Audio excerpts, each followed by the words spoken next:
Jadi kalau kita baca Syafi' itu kurang tepat sebab kita tak ada suara aliran langsung. Kita stop terus.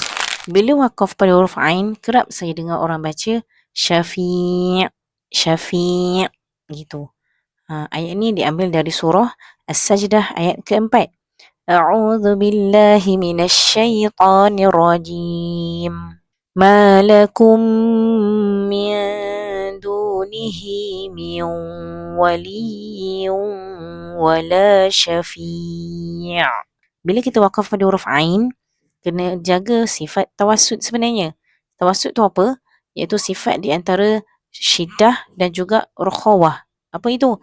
Iaitu sifat di antara sifat tertahan suara dan juga suara mengalir. Jadi tawassut ni pertengahan.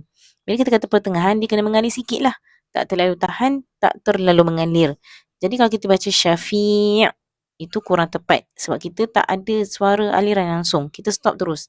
So sepatutnya Syafi', Syafi' gitu. Mengalir tu kat mana?